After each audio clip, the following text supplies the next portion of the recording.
Well, hey, obviously this has been a great season for you so far. You're among the leaders in the league, and boy, just about everything it seems like. If you're not top 10, then you're top five. What's been the thing that's worked out best for you so far this year? I would just say just showing up to the park, getting my work in consistently on a daily basis, and knowing that it's been paying off. And even if it doesn't, you just got to continue to work and just continue to work. I mean, you're playing 120, what I think it's 120 games in the regular season or whatnot. So you just got to continue to grind no matter what the outcome is. What's the grind been like so far? You know, you guys coming off, obviously, no one had a chance to play in 2020, but in 2019, you were in the complex all year. So, what is the experience of getting a chance to jump on the bus and travel, be gone for a week and come back? What has that been like? It's definitely been different going from college to the AZL to this full season. So it's taken some time to get used to playing every day. Early in the year, I was playing probably three to four games a week. So that was a little bit different. And then as of lately, I've been playing 5 to 6 games a week. So it takes a toll on your body, and you just got to continue to take care of your body in the training room, with sleep, nutrition, and all that. So you just really got to focus in on some things that maybe you didn't think you had to focus on in college or with the COVID year. But so that's been a big thing for me, is just making sure I do all those things before the game and all that. So. What was 2020 like for you? How did you stay in shape, or how did you keep busy? So I stayed in Wilmington, North Carolina. I was working out um, in a place with called Hudson Rose Athletics. I was working out 3 times a week there, just weightlifting and agility and all that.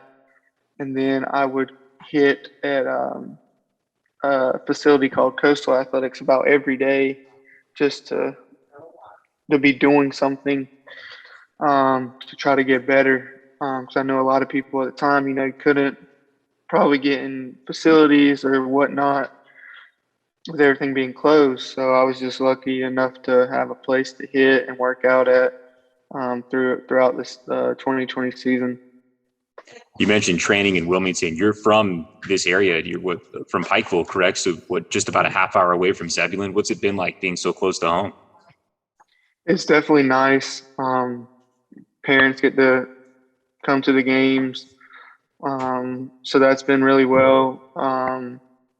And just being able to stay at home, see their face, where in wherever, more than likely any other team or organization, you're not going to be staying this close to home. So it's just been good to have familiar faces at the ballpark, even if it's not my family, friends, and just people I know throughout the community.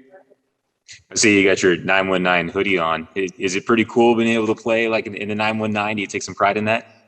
I try to. I think it's pretty neat. Not many people, I feel like, can say they play in the 919 and from the 919. So I think it's pretty neat.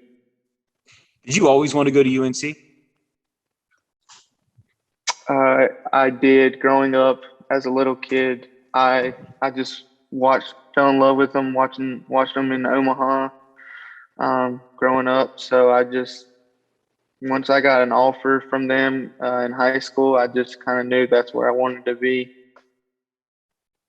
Obviously, you got, I see the North Carolina on the wall. You got the chain on too. So it's Yes, certainly sir. representing the Tar Heels. Hey, so when you step up to the plate, are you surprised at how much teams load up on the shift on the right side against you? Because I've looked at the numbers, and I mean, it seems like you're a pretty good opposite field hitter. I mean, does it ever blow you away how much they load up? I would say sometimes it's you wonder, like, do they even look at the scouting report sometimes? Um, but I mean, as of lately, it just feels like I've been hitting a lot of balls to the left side and whatnot. So you would think that they would kind of wouldn't shift so much. But I mean, if they want to continue to do it, I'll take it and take my hits when I can get them. So, but Absolutely. it's definitely funny to think about. That first home run that you hit at home, I'm sure every home run feels great to hit, but was that just feel a little bit better hitting that first one here recently at Five County? Yeah, it was definitely kind of just like I wouldn't say like a weight lifted off my shoulders almost because it just I've had four and they've all been away. Um, some of my buddies have joked with me about why can't you hit a home run at home and stuff like that. I mean, also I felt like at the time I was had a couple of games without a hit, so that made it even feel a little bit better. And then once I did that, I just kind of got back into my rhythm that I was in, and it continued to Sunday. You got into a really good rhythm in Kannapolis, almost hit for the cycle one day. Rather than getting the double to finish it, you ended up hitting a home run instead. And it happened to be a grand slam, by the way, so I'm sure that was nice. But were you conscious at all of what you needed to get for the cycle that day? Yeah, I mean Joe and everybody was like going into the last at bat. They're like, you need a double. So and I going into the bat or once I hit it, actually, like I don't really have that much, in my opinion. I don't have that much backside juice. So I was like, off the bat, I was like, oh, I did it. Like it's not going to go out. It's just probably going to hit the wall as long as he doesn't catch it. But the wind was blowing out a little bit that day, so that helped. But I'll take it. I'll take the 2-run home run day. But it would have been definitely cool to hit for the cycle, but I'll take it.